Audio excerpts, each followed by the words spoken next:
And now, stand and cheer for your Talking Basketball Podcast. Welcome back to this episode. This is the second part of a doubleheader. If you haven't heard the first, go back and listen to it.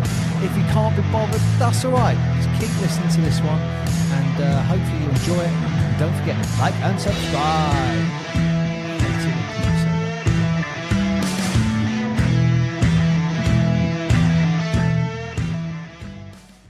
Now, I've got written down here that you want to talk about ref lanyards. Yes. What is that? This is just really to show you a picture, and this I think this was something we brought up. Oh, when there was we were doing a live podcast. Oh, okay. And I said, in Australia, their referees, any referee who is under 18, they have a green. I think I said yellow on the day, but they have a green whistle the same colour for you. and a green lanyard. So it really stands out, especially with their black and white. I think they should rock that all the time, just separately, just because that looks really cool. I mean, I'm looking at those two, like kids, let's say, and I wouldn't necessarily say they're under 18. No, not at all. But if you were watching a game, someone would potentially, I'll use a Portsmouth slang here, get Larry to them. Because they don't look, I'd say they look 21, 22, if you ask me. But this is something that they're doing in Australia.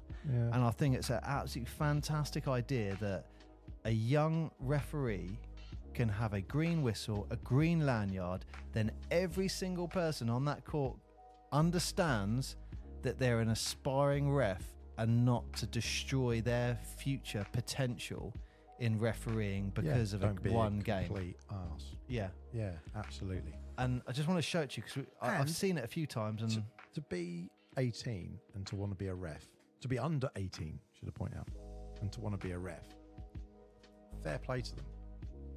Yeah, and look, it's a lot. It's a lot. Sometimes when you go into it's an a change. intimidating environment. It's a change because let's be fair, playing all the games in youth and stuff, you wouldn't necessarily imagine that you would have gone into reffing, for example, given your pleasure and performance with some refs.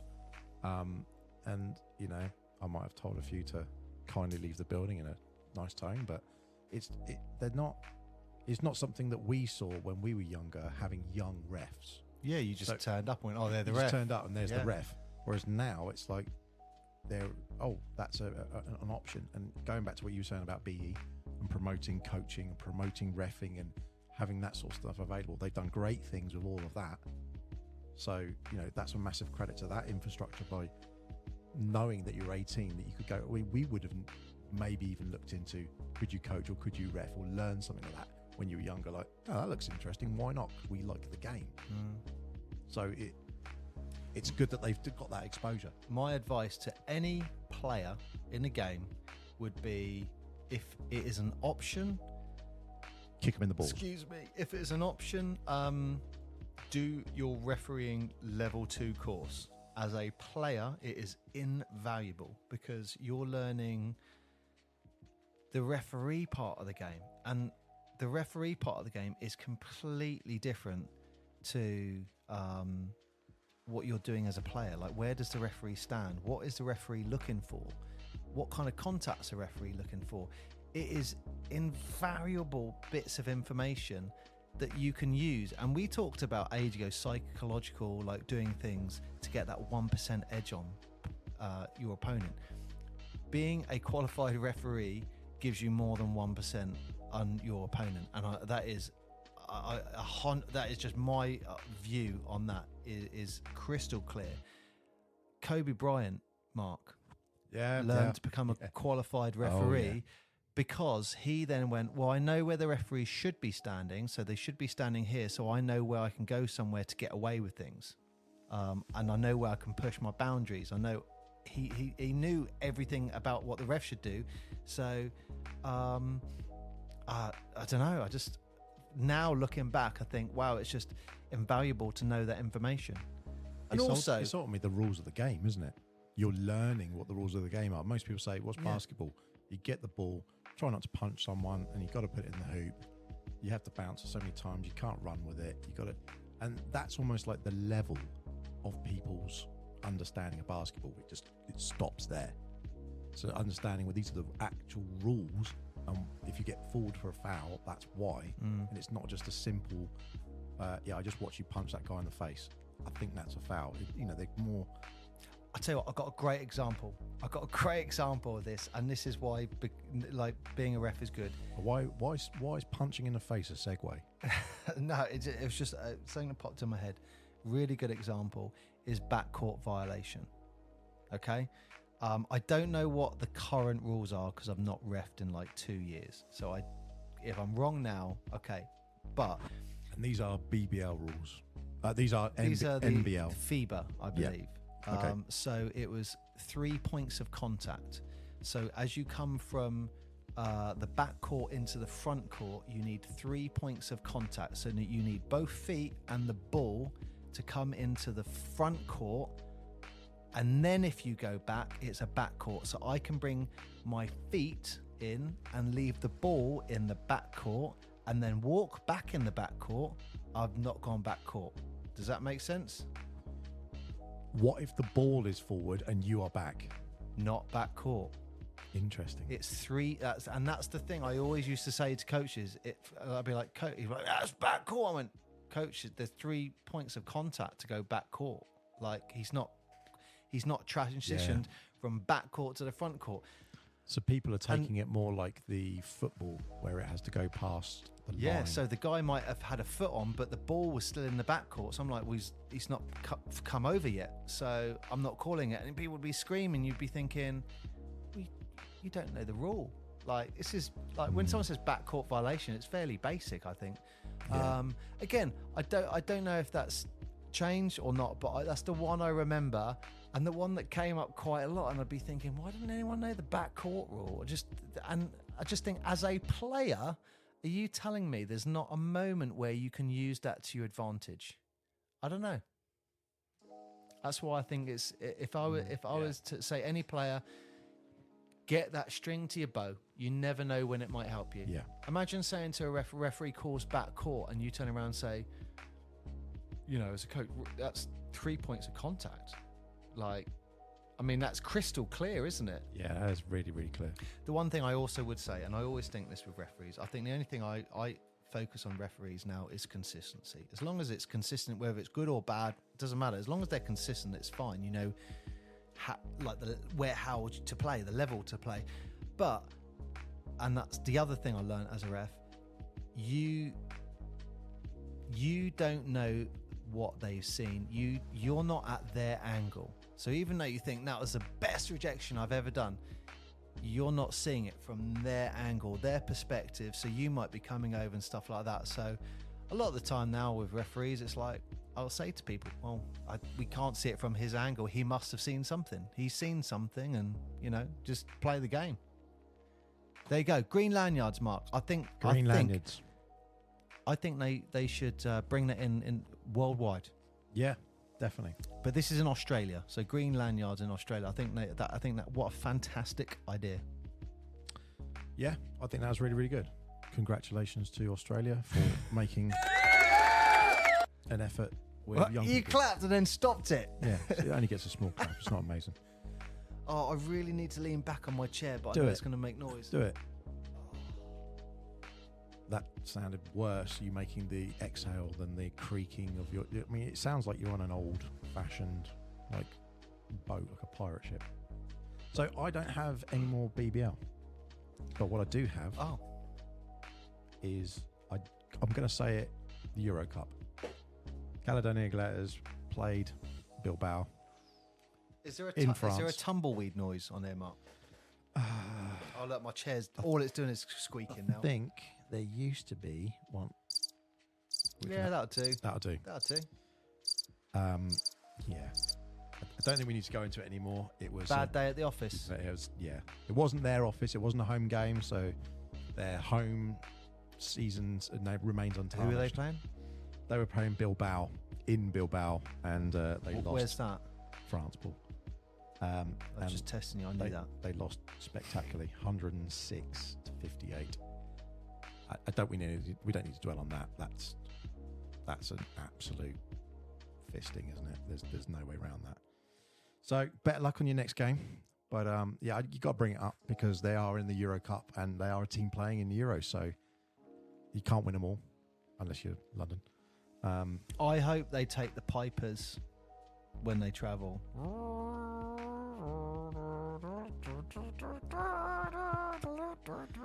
Don't you think? God. That is a must. Well, yeah.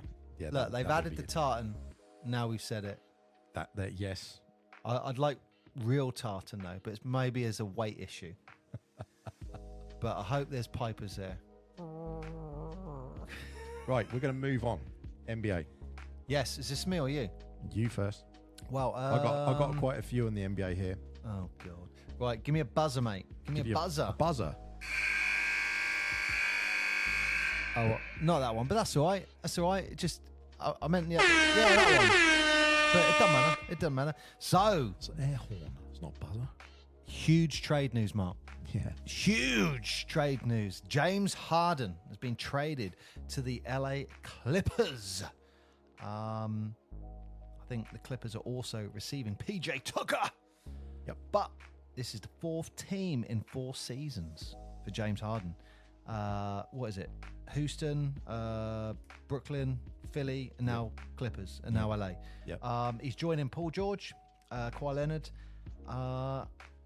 Don't you dare leave out Brody. And he's been reunited Good. with Russell Westbrook, I love Russ. former teammate I love him.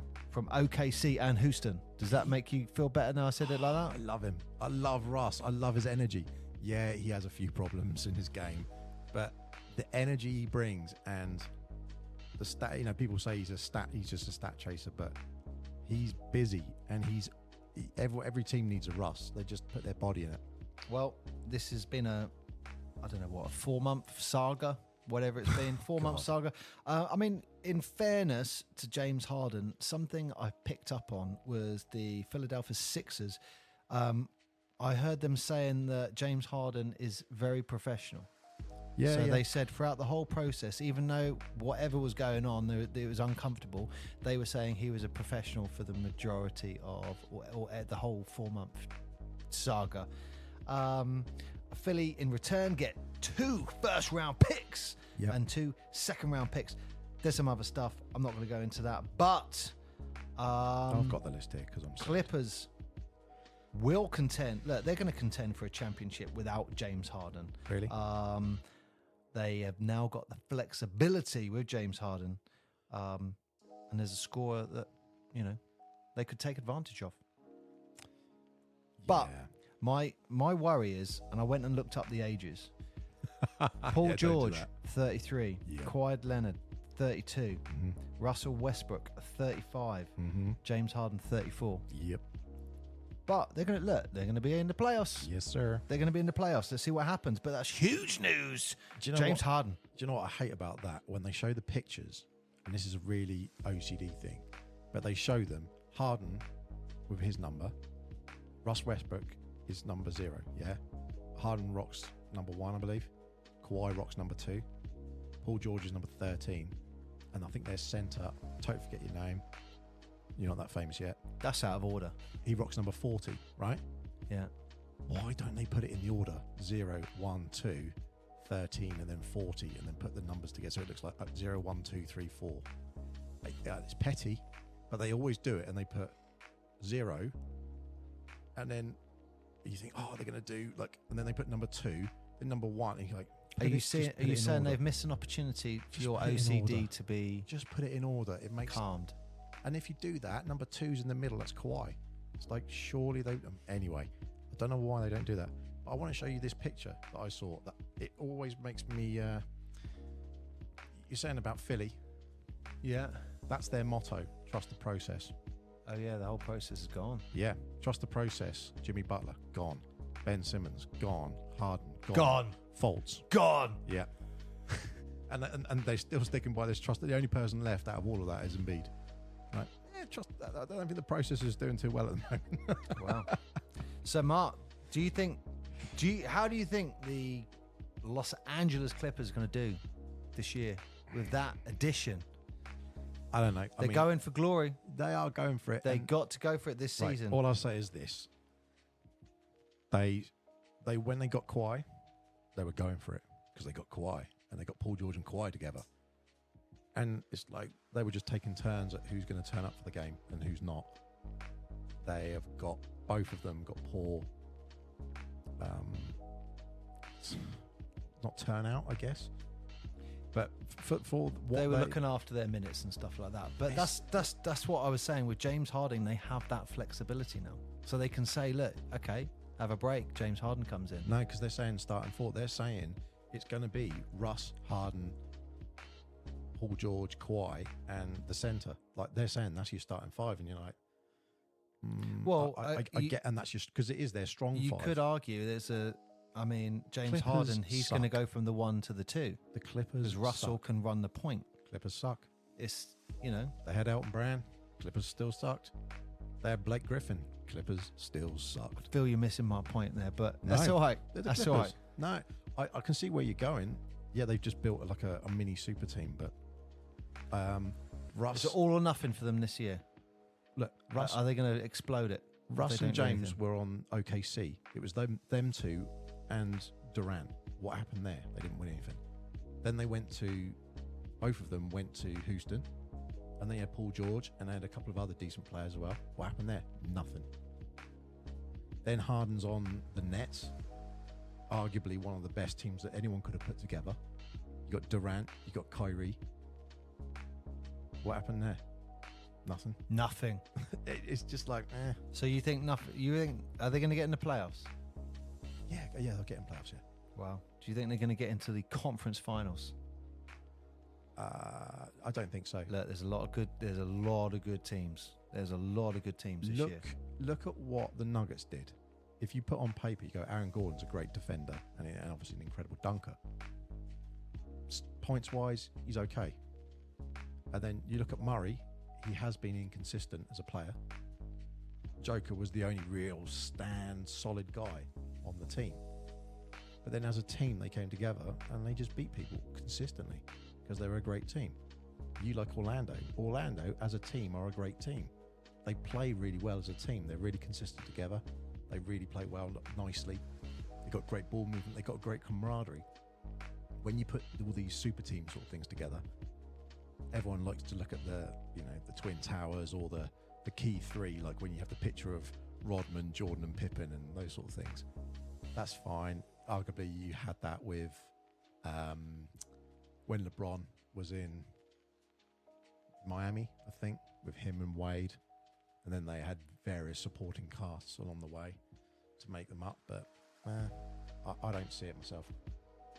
I think I argue that bigger trades are Dame Lillard going to Milwaukee. That's still probably the biggest trade, because although Hardman's great, yeah, that is a good trade. That's a great trade, but they lost Drew Holiday, and Drew went to Celtics, and he's been playing like an absolute monster. Yeah, they're looking all right. Yeah, and well, but that's what I'm saying. There's a lot of teams that are looking all right in the NBA. I will go as far as to say I think the playoffs this coming season. I mean, I know it's a long way away. Yeah. But I think the playoffs. Well, I've got the standings. I think right here. I mean, that's really it. I mean, we're 4 games in. We're really on. But the playoffs coming up, I think, are going to be so exciting. But it's really just good look at these teams: Dallas, Golden State, Dallas, and world champions, Denver. Oh, hang on. I said world champions. Oh dear. American champions. That is on their ring as well. American champions. Yeah. Denver. Who else we got? But it's worth saying 4-0. Celtics. That's Boston, Celtics, and the Mavs. Bucks. I've got to be pleased about that. I mean, Orlando in the play-in. Can't argue with that. They've had a cut. Phoenix, Lakers. Who's at the bottom? Bottom of the East. Miami Heat. Wow. 1 for 4. I mean, that was the one that surprised me. A couple of these others, like looking at Washington and stuff and Charlotte, you think... I think it was Ryan Payne who said on the podcast that he didn't think Miami deserved to be there, was it? He said something like that. Yeah. And look, they're now bottom, so his words have come true. Yeah. I mean, I'm looking at that like I would have thought maybe in the play-in for sure. But when you're looking at Detroit, New York, Cleveland and Orlando are above Miami, it's like, what happened there? Where's the... And anyone who follows it, I'm not going into the games and the stats, so you can all watch it. I don't want to ruin anything. But this is just giving you guys a feel for where everyone is. Yeah, you can do an entire podcast just on the NBA. But Mark, I was a little disappointed when you were talking about all the great points of the Orlando Magic. You didn't mention Stuff, arguably the greatest mascot in the world. He is arguably the greatest mascot in the world, Mark. Yeah, let alone I would in go the as NBA. far as to say that. You didn't even mention him. So, no, I didn't. But I do want to mention someone else. Oh, who's that? And it's someone I don't normally mention. LeBron. Season 21. I'm not the biggest LeBron fan in the world, but I can respect the fact that he spends so much money and so much time on his fitness and staying fit, and his basketball knowledge is no question about it. Who's played the most? Is it Vince Carter? I know Vince Carter just retired on 22, was it? Yeah. And is that the most? Or, I don't know. What is the most? I think it was, yeah. He wants to get that. But he has just scored the most for any player in their 21st year. 35 points, 11 rebounds, 7 assists, 4 3-pointers. And he's 39 next week. I mean, longevity. Did you see the alley-oop that he did? No. It's like someone just threw him the ball. There you go, Austin Reeves. It's like, there you go, flick that up. Boom. Tom Hawk dunk. You think, wow. You're 39 next week. And he's 6'9". He's built. His body must be like, please, can you stop doing this? I don't know how many other NBA players do it, but he spends a lot of money on his body. It's almost $1 million. Check out this dunk. Oh, here's the dunk. Here we go. Anthony with the ball. Fast break. Oh yeah, throws up. That's right. That's right. It's just walking the park stuff for him, isn't it? It is, but he looks after his body from day one. Absolutely. I mean, what was it? It's millions on his body, isn't it? It's about $1 million a year that he just spends just on his body, looking after it. And you got to give him credit for the longevity. Have to give him a shout for that. Lakers aren't going to do that well. He's got to be getting 40,000 at some point, isn't he? What is he on now? I don't know his points. I have no idea. He's got to be getting close to 39,000. I know that this season, I think he'll get 40 this year. I think the big one was Clay moved up this week into the top 10 for shooting threes. Clay Thompson for hitting game threes, but okay. There's he's going to get a few more stats, I think, this season. Just looking at the moment, Lakers are 3-2, so sitting around 5th place in the Western Conference. That's all right. It's not a bad start for the Lakers, considering they're the Lakers. I don't want to do your cookies. Jeez. The good old NBA. Good old NBA website. Where is it? Can't go wrong, can you? So he's currently 38,775. He's hitting 40. If he's fit, he's hitting 40 this year. Yeah. But I just wanted to give it a mention, really, because I say I'm not the biggest fan. Some of the things he has done and said, and the way people, the fact that, say, Harden can be like a giant baby, not turn up for practice, and people fine him and all that sort of stuff. LeBron has set some of that precedent by giving players quite a lot of power. Shaq is one of the biggest ones proponents who that actually came from, that people don't realise. And obviously it was the Larry Bird rule that created players getting these massive salaries and therefore leveraging the teams. So I do have a problem with that, because I think that spoils quite a lot of the game, where you get players allowed to write, I want to rest in certain games and all that sort of thing. I think, that's a shame. But he's on reduced minutes now, I think, LeBron, isn't he? He's on 28 minutes. No, that's what I read. He just played 39 minutes in that last game. Oh. Yeah, that's what I mean. He is BS then, wasn't it? Yeah, he's putting. They said they're trying to reduce his minutes, but it's like. What is he saying? I'm staying in. No, it's because Anthony Davis is playing like crap, so he's stepping up and actually doing it. Like I say, 37 points. Do you think he's waiting for fifth ring, then going, right, I'm done? Of Or course. is he waiting to play with his son? Like, I've heard a few. Wouldn't it be amazing to play with your son if you had the opportunity? Of course you would want to do that. And he has got a lot of influence in basketball. But would you play with your son in a He's 39. lower end team? He's 39. He's getting 35 points, 11 rebounds, and 7 assists. He is still a massive force on the game. But look at Jordan. I'm not doing a whole LeBron Jordan thing, but look at Jordan. He quit after a three-peat. I mean, I know he came back in for the Washington Wizards, but he quit on a three-peat.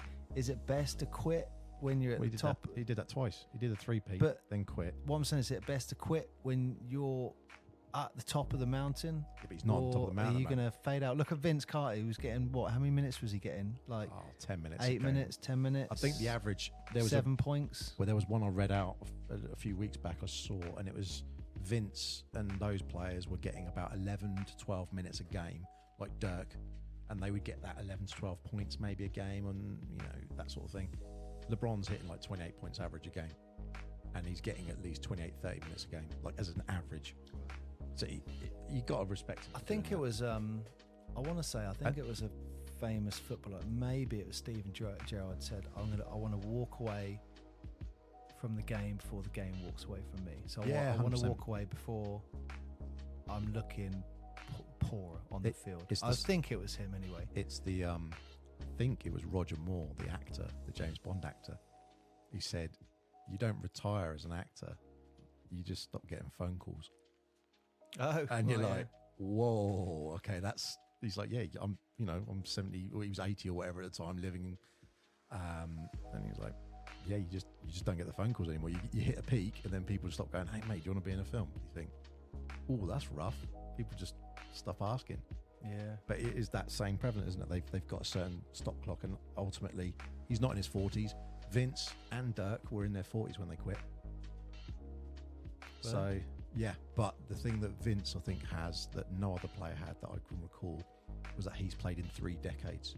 So he played in the 90s, the 2000s, and the 2010s. Yeah, he did. Yes, he did. Yeah. So technically, it's 3 decades of basketball that he covered, because he covered the 90s, the 2000s, and the 2010s. And LeBron came in from high school as well. 2023. Yeah. So, but he's 2023. Yeah. 2010s and 2020. So he's but what done I'm the saying, same. his longevity, as far as NBA is, yeah. he had those extra high school years. Yeah, he did. Not college years. Yes, he did. He had those college years. But yeah, that was my interesting thing there. So I've got 2 more things to show you. Oh God. Yeah, these are good. Right, first off, I want to show you these. They're called the City Edition uniforms. Have you seen them? What's that? So apparently Nike are doing these City Edition uniforms for the NBA. Yeah, for some of the NBA teams. Oh, you nice. swipe over and have a little look at some of them. I don't know what to make of them. Like quite retro, aren't they? Yeah, they're kind of retro. A lot of people hate them. There's a lot of hate for them. I love them. They look really cool. Some are better than others. Well, it brought me to a point of there's every team. What's that one? That's like Morse code, that one there. Which one, Joe? That one. That one there. Oh, Memphis, I'm guessing. Oh, Mem. Okay. That's supposed to be. That looks great. But I know we like a bit of aesthetic, so that led me on to the Orlando one's just like the old kit. Yeah, it's exactly like the old. So they could have done better on that one. You will have seen this because we posted it on our Instagram, and if none of you listening are not looking at our Instagram, why not get your bum onto Instagram, check out our stuff. We're constantly posting on there. Very cool. Did you see the play-in tournament that starts?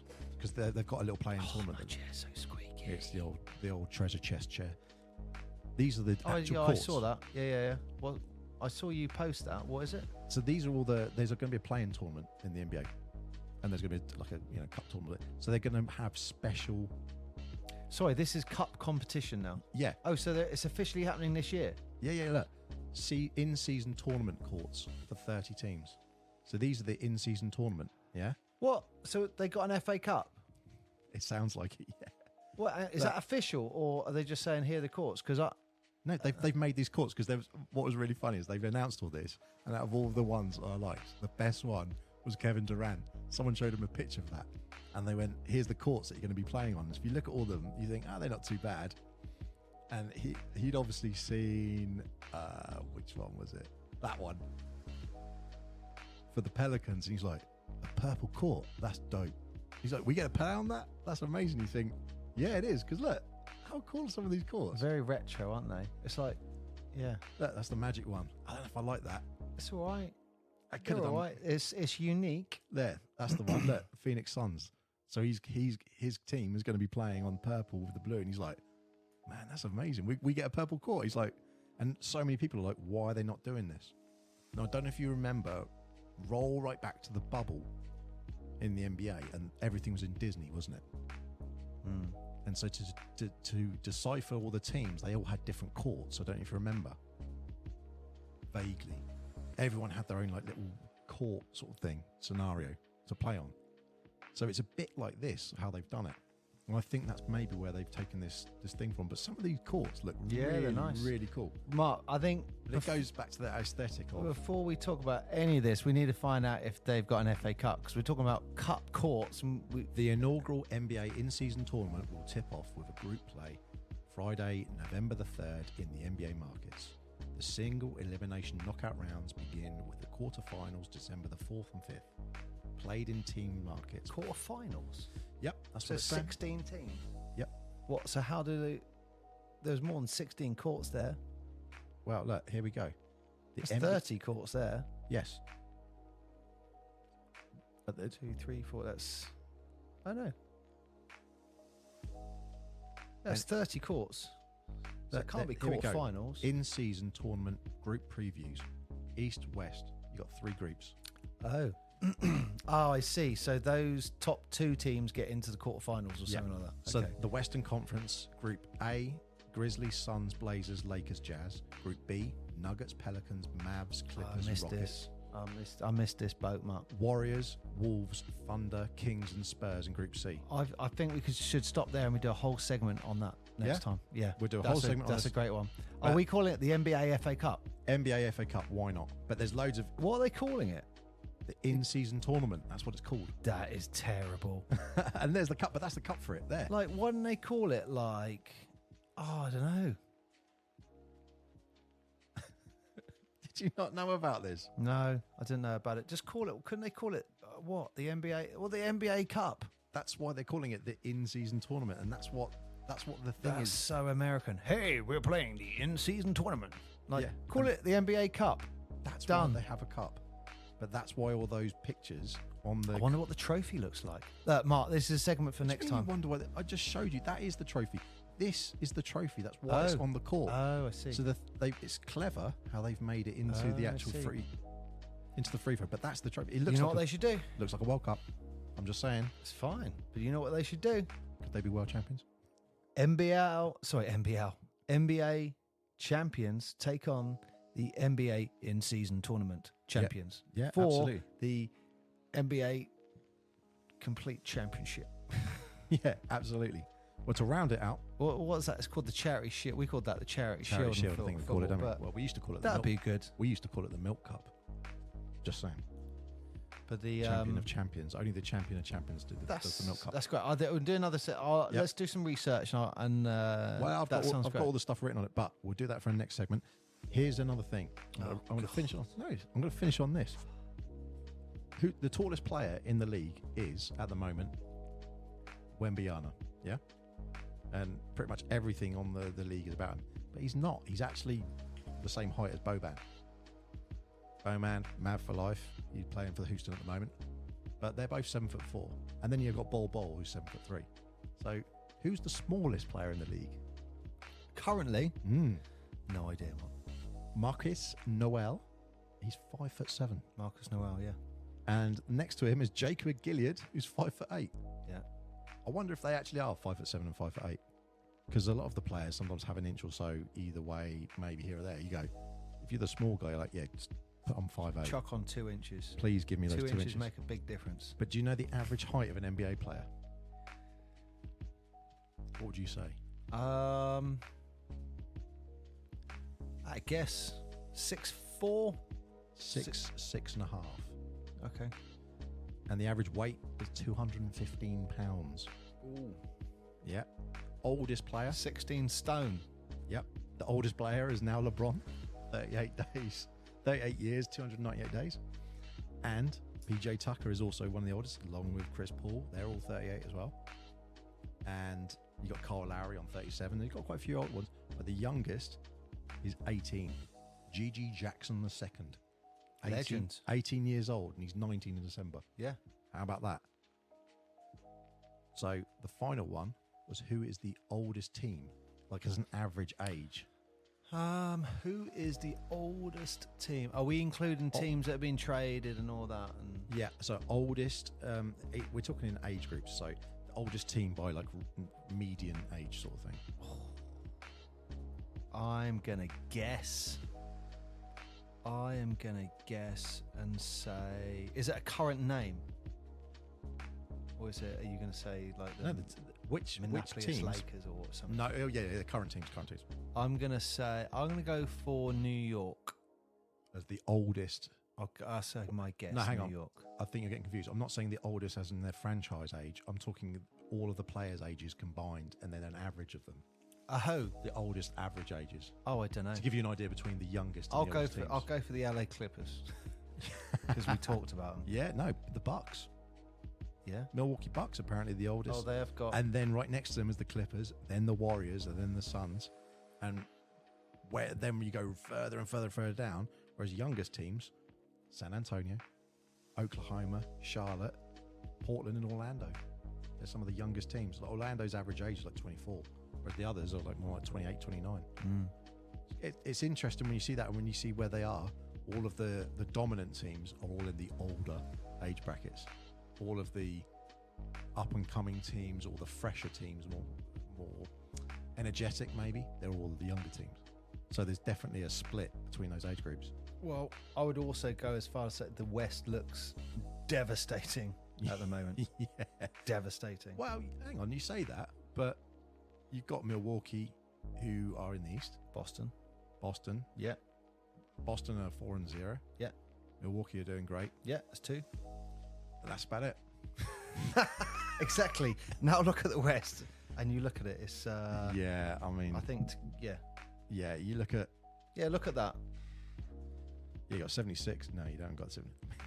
Atlanta's in third. Dallas, Golden State, Denver, it's not. Lakers, Clippers. Well, Suns. How interesting is East versus West this year? Because they proudly announced they're doing East versus West in the All-Star game, didn't they? And everyone was like, they said, we're going to go back to something that's classic. You mean, okay, so you're going to go back to the thing that everyone wanted. Because it was utter tripe. You know what? I hope there becomes a rivalry between two players where they just generally don't like each other in the NBA, and those two guys go East and West. Because at the moment, like when you get like 146 for against 144, yeah, and guys are running in to dunk it and they're getting out their way. Oh, yeah, great dunk. They're getting rid of all of that. What is that fourth quarter nonsense? They're getting rid of it. It's gone back to a proper game, East versus West.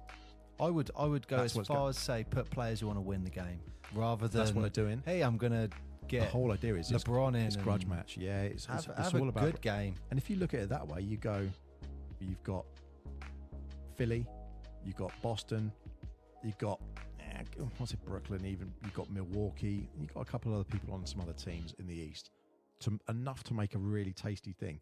On the West, it's actually harder because you've got a lot of solid players. Who do you cut? Because you can only have so many. So that actually makes it harder. You're going to get your Lucas and your Stephs on those sort of thing, but then who else you're going to miss out like half of these teams basically.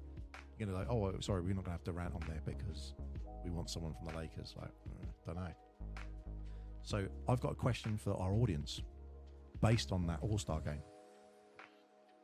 The one thing that people are asking about this All-Star game, that's a nice way to end on this, is East versus West.